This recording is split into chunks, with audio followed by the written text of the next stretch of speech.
Over the past few days, there has been some discussion on the show and around the web about who could possibly step in and play Iron Man if Robert Downey Jr. decided to hang it up either before or sometime after Avengers 2. Now, for those of you who don't know, John, while wanting Robert Downey Jr. to continue playing Iron Man, is totally fine with someone else stepping in if needed. Wow. This position prompted over 1,400 comments on our Facebook post, with almost all of them chastising John, saying no one can replace Robert Downey Jr. John, you and Amy Rose have different points of view on this. Explain why you think it would be okay for someone else to play Iron Man if Robert Downey Jr. ever decided it was time to hang it up. As opposed to just explaining why it would be okay for somebody else to step in and play Iron Man, I'm going to explain the truth. And here is as he does often. The truth. All right. Look, first of all, Jenna already mentioned it, but let me preface everything I'm going to say by this. My pick to play Iron Man is Robert Downey Jr. That's my pick. That's who I want. If I was in charge of the studio, that's who I'd let him play Iron Man as long as he wants to play Iron Man. So let's just get that out of the way.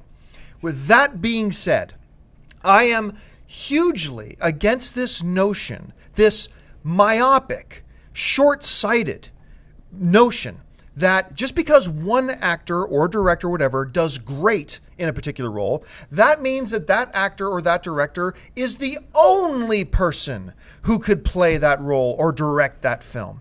That is simply extremely short-sighted and naive. Now, just because Robert Downey Jr. has done an amazing job playing Iron Man, that does not exclude the idea that somebody else could step in and also do an amazing job playing Iron Man. Look, here's one of my arguments. If, let's say we did a little bit of time warp here. If Sean Connery were around today and was kind of more or less in his prime and was still playing James Bond, right? Yeah, now, he's still here. I believe, he's still around as he's still acting because he's retired. He's not in the business anymore. Don't bury him yet. But like everybody knows that my philosophy, my belief is that the new James Bond is the best James Bond we've ever had. Now, that's my belief. And a lot of people will agree with me, a lot of people will disagree, but what we will all agree is that that Daniel Craig is a great James Bond, whether you think he's the best ever or not. That's irrelevant. So now let's say Sean Connery was still around today, acting in the business. That kills me. Because he's retired. Give him some respect. That's what I mean. He's retired. Let's say he was still in the business today, and we did a little bit of a time warp, and he was younger, and he was still playing James Bond. And I made the suggestion on the show, or Amy Rose made the suggestion on the show. You know what? I bet there are other people out there who could do a great job playing James Bond. Well, with today's mentality, everybody would be jumping up and down going, no, only Sean Connery can play James Bond because he's awesome at it. Only Sean Connery can play. Nobody else can play him. Well, guess what? There's this little guy named Daniel Craig that none of us had ever heard of. Little guy? Yeah, that none of us had ever heard of because up until James Bond, all he was the secondary character in that Tomb Raider movie. And guess what? There was this guy out there called Daniel Craig who would be an awesome James Bond and prove that he could be. Look, it reminds me a lot of the same kind of arguments that we had that were going around when the first news came out that in Iron Man 2, Marvel wasn't going to bring back Terrence Howard. There was, a lot of people deny it now, but I remember those days. People were so angry. And they were on the chat boards saying, if Terrence Howard isn't in Iron Man 2 as Rhodey, I'm not going to watch it. Because nobody can play Rhodey the way Terrence Howard played Rhodey. He was perfect. And guess what? Don Cheadle stepped in, and it was just fine. Didn't miss a beat. And now we all think of Don Cheadle as Rhodey. You look at the Harry Potter franchise. You know, if you had suggested, hey, we're going to get rid of Richard Harris as Dumbledore, and bring in somebody else, people would have lost their minds. Said, no, it can't happen. You can't have Harry Potter without Richard Harris. Well, guess what? Unfortunately, Richard Harris passed away. We had Michael Gambon step in. Extreme. Well, wait a minute, though. But the point is, we had another actor, Michael Gambon, step in. And guess what? Harry Potter moved on just fine. Now, maybe he wasn't quite as good of a Dumbledore as Harris was, but he was very good, and he was good enough that the rest of Harry Potter went on without a beat.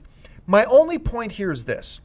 To say just because one guy has played a role great, that means nobody else could play it and do great as well, is myopic, naive, and short-sighted. Somebody else could. I want Robert Downey Jr. playing Iron Man. I think we all do. That's what we want. But if, for whatever reason, if Robert Downey Jr.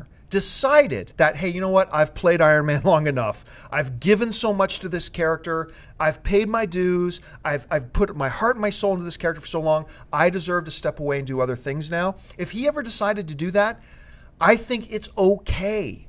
It's not ideal. It's not what we would pick, but it's okay because there are other actors out there. Remember, nobody wanted Heath Ledger as the Joker. Nobody wanted Heath Ledger as the Joker. And then he did an amazing job. And now we all say, nobody else can play the Joker. Well, that wasn't the song you were singing before he played it. So let's just keep that in mind and be a little more open-minded about it. So, Amy Rose, express your closed-minded point of view. First of all, false. Second of all, what a long-winded explanation. I'm exhausted. Okay, Robert Downey Jr. is Iron Man. He is Tony Stark. It's synonymous. He is born for that role. I think everyone can agree that he's just the most amazing. Now, what I don't like is already, if he's not signed on for Avengers 2, as we know he's not yet, to just be like, well, if he's not signed on, let's see who else will play. I want to still believe that he's going to sign on because he's so good at that role. He literally, it's match made perfect in heaven. I don't think there's any doubt that he will be back for Avengers 2. Other actors that could play him, sure, but I don't even want to think about that yet because he is still Iron Man to me. But of course, I mean, you're right. People don't like change. We don't. When we find something that we like, we don't like change. So we're slow to evolve with it. But it does happen. And then, you know, a lot of amazing actors out there that you've discussed yesterday on the show could potentially do it. Would they be as good as Robert Downey Jr.? Only time will tell. But I don't want to just, you know, tip in the hat and look at other actors already because I still think he should keep playing him. But no, I mean, change is hard to adapt to sometimes, and we only know until he's on the big screen showing us what they can do. You know who's really good at this sort of stuff? Doctor Who fans. Seriously, Doctor Who fans get it. They understand that Doctor Who is bigger than the actor playing him. They are. Doctor Who fans understand that the character is bigger than the actor playing him. And so how many Doctor Who's have they had now? 17? Yeah. 17 or 18? I think it's literally 17 or 18 Doctor Who's. I haven't watched a lot of Doctor Who since I was a kid, so full disclosure. But Doctor Who fans just take it in stride. They understand, okay, we lost that actor that we loved, but now there's a new Doctor Who, and we're moving forward with it. And I think film fans would be really well served if they adapted that same. I'm fully in agreement with you, Amy Rose. I want Robert Downey Jr. back. We want him. I'm just saying, if he decides either before Avengers 2 or after Avengers 2, because I think we all believe he'll be back for Avengers 2, but I also believe that's going to be it for him, that I believe, you know what, it's okay. It's unfortunate, but it's okay. Let's welcome in the new Iron Man, whoever it's going to be, whenever Robert Downey Jr. decides to step away, and let's embrace it and just move forward, like the Doctor Who fans know how to do. Can't be us telling you guys to evolve, but I think you look just fine for where I'm sitting. All right. Hey everyone, if you liked this video, click that thumbs up button and make sure to subscribe to our AMC Movie News YouTube channel. It's free and helps you stay up to date with all the latest movie news, as well as our daily AMC movie talk show. Also, make sure that you follow us on Facebook and Twitter to stay up to date with all of our special promotions, contests, and prize giveaways.